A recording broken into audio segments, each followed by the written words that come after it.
حضور میں نے آپ کے ساتھ رہنا ہے۔ آپ فرمانے لگے دنیا دار بن کے رہو گے کہ دیندار؟ کہنے لگا جی میں دیندار بن کے رہوں گا۔ فرمانے لگے دنیا کی طلب نہ کرنا ورنہ میری صحبت میں نہیں رہ سکو۔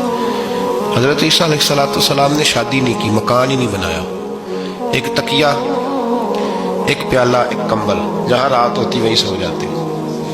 ایک دن ایک شخص کو دیکھا کہ وہ ڈھلان بنی ہوئی تھی، پتھر کی پہاڑ تھوڑی سی ڈھلان بنی ہوئی تھی تو نیچے لیٹا ہوا ہے۔ آپ نے کمبل بھی صدقہ کر دیا، کہنے لگے آج کے بعد جہاں ڈھلان بنے گی وہاں سو جائیں گے، کمبل کی ضرورت ہی کوئی نہیں۔ کچھ دنوں کے بعد ایک شخص کو دیکھا کہ وہ اپنے ہاتھ کا تکیہ بنا کے سویا ہوا ہے، تکیہ بھی خیرات کر دیا، کہنے لگے اس کے بغیر بھی گزارا ہو سکتا ہے۔ کچھ دنوں کے بعد دیکھا کہ ایک آدمی چلو میں پانی پی رہا ہے، پیالہ بھی اللہ کے راستے میں دے دیا، کہنے لگے چل جائے گا کام اس کے بغیر۔ پر میں دنیا دار بن کے نہ آنا، کہنے لگا نہیں صاحب میں دیندار بن کے آؤں گا۔ جناب عیسیٰ علیہ السلام نے رکھ لیا۔ آپ پہلے دن ہی کہنے لگے چل آجا روٹی کھا لے، 3 روٹیاں منگائیں، اس کو ساتھ بٹھایا، فرمانے لگے میں تو ایک کھاؤں گا، تو کتنی کھائے گا؟ کہنے لگا جی میں بھی ایک ہی کھاؤں گا۔ ایک روٹی اس نے کھا لی، ایک آپ نے کھا لی، تیسری روٹی چھوڑ کے جناب عیسیٰ علیہ السلام دریا کنارے وضو کرنے چلے گئے۔ واپس آئے تو روٹی کوئی نہیں تھی۔ اللہ کے نبی تھے، جان گئے۔ رب کریم کا بندہ بھی جان جاتا ہے۔ اقبال کہتے ہیں اولیاء کیا ہیں جواسی سلول قلوب، کہتے ہیں رب کے ولی کو ٹٹولا نہ کر، وہ تو دلوں کے حال بھی جانتا ہے۔ انہیں ٹٹولا نہ کر، غبار آلود سمجھ کر حکارت سے نہ دیکھ ان کو، انہی کی ٹھوکروں سے سلطنت بنتی بگڑتی ہے۔ اور اقبال کہتے ہیں نہ تیغ و تیر میں نہ لشکرو سپاہ میں، نہ تیغ و تیر میں نہ لشکرو سپاہ میں، کہتے ہیں نہ تلوار میں نہ تیر میں نہ لشکر میں نہ فوجوں میں، نہ تیغ و تیر میں نہ لشکرو سپاہ میں ہے جو بات مرد کلندر کی بارگاہ میں ہے، جو بات مرد کلندر کی بارگاہ میں۔ تیسری روٹی کدھر ہے؟ کہنے لگا حضور مجھے نہیں پتا۔ فرمانے لگے تجھے پتا ہے پر تو بتا نہیں رہا۔ کہنے لگا مجھے تیسری روٹی کا پتا۔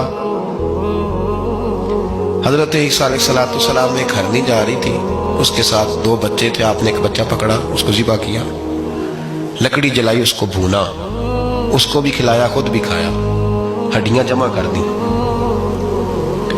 جب وہ ہڈیاں، اس پہلو کو ذرا سمجھیے گا، جب کھا بیٹھے ہڈیاں جمع، وہ ہرنی بھی کھڑی ہے اور دوسرا بچہ بھی کھڑا ہے، ایک بچہ کا ذبح کر کے کھا لیا، دوسرا کھڑا ہے۔ جب پیٹ بھر لیے وہ بھی ڈکار لینے لگا سامنے، تو حضرت عیسیٰ علیہ السلام ہڈیوں سے کہنے لگے چلو اٹھ جاؤ اللہ کے حکم سے۔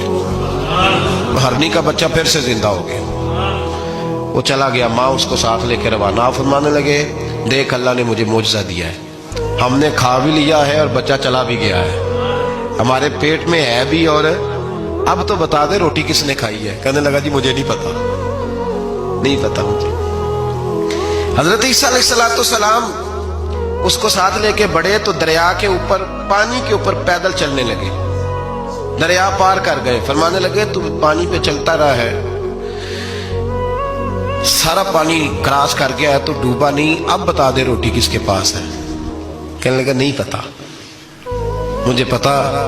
اللہ اکبر، کیا خوب لفظ کہہ گئے سجادہ نشین حضرت پیر میر علی شاہ صاحب رحمت اللہ علیہ، بے قدراں کچھ قدر نہ جاتی، کیتی خوب تسلی ہو، اے دنیا دار پجاری زردے کتے اندے گل ٹلی ہو۔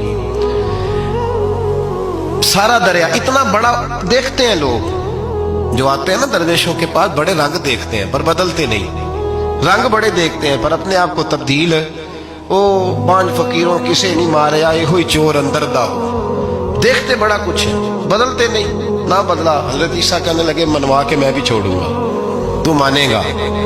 آپ نے ریت کٹھی کی، ریت 3 حصوں میں ریت جمع کر لی اور پھر اس پر کچھ پڑھ کے پھونکا تو وہ سونا بن گئی۔ 3 ڈھیریاں تھی ریت کی، پھونکا تو سونا بن گئی۔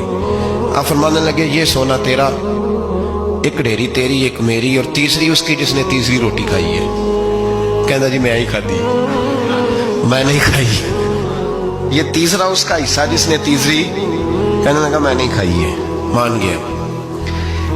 ذرا بات کو سمجھے.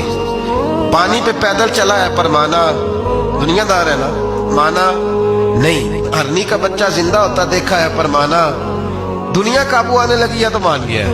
کہنے لگا جی میں نہیں کھائی ہے. فرمایا او بھلے مانس, تجھے کہا تھا دنیا داری نہ کرنا, تجھے جناب عیسیٰ کی صحبت ملے گی, پر تو ایک روٹی پہ رہ گیا یار. کہاں دنیا بار پجاری زرد